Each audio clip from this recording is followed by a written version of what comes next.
Welcome, dear viewers, to the Secrets channel.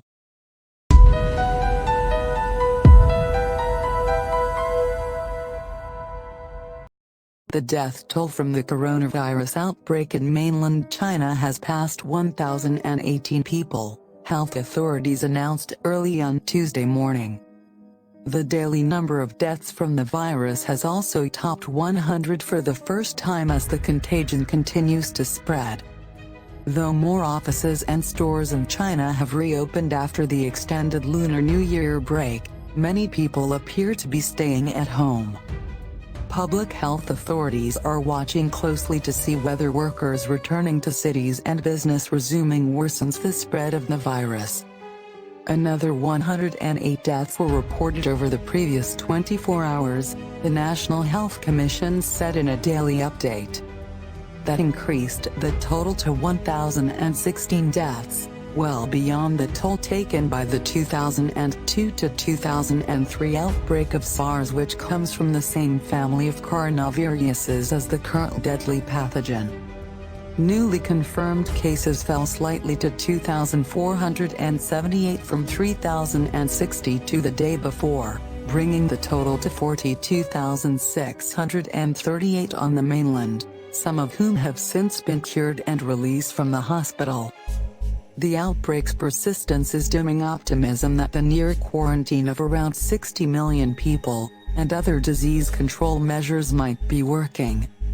The UK, meanwhile, declared the virus a serious and imminent threat to public health, and said it would forcibly detain infected people if necessary. France tested scores of children and their parents after 5 British tourists contracted the virus at a ski resort. The Director General of the World Health Organization said the agency is still unable to predict where the outbreak is heading, but that he believes there is still an opportunity to contain it.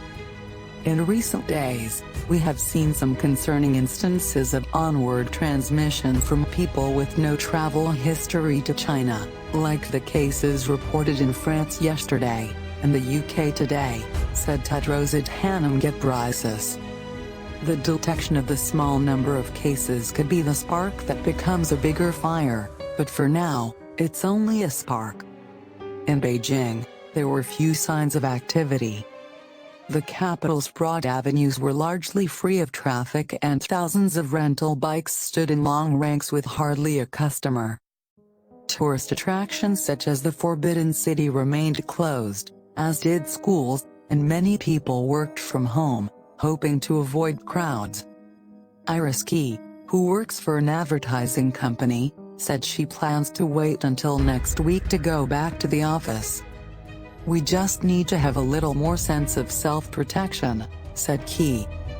"Life goes on anyway. How come we stop going outside or stop working simply because of fear of disease? We can't do that." Those shops and restaurants that did open found few customers. At the Sanyonli market in Beijing, the stalls were stocked with pork, mutton, seafood, and vegetables, and shoppers wore face masks. "The number of customers here is down a lot, maybe by more than half," said Liu Ying, who sells walnuts, cashews and other specialties.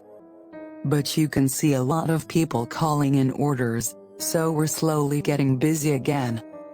The Beijing city government told residential compounds in the capital to close their gates, check visitors for fever and record their identities. The government also warned people to strictly abide by regulations requiring the wearing of masks in public and to avoid group activities. If you liked this video, press like and subscribe to the channel.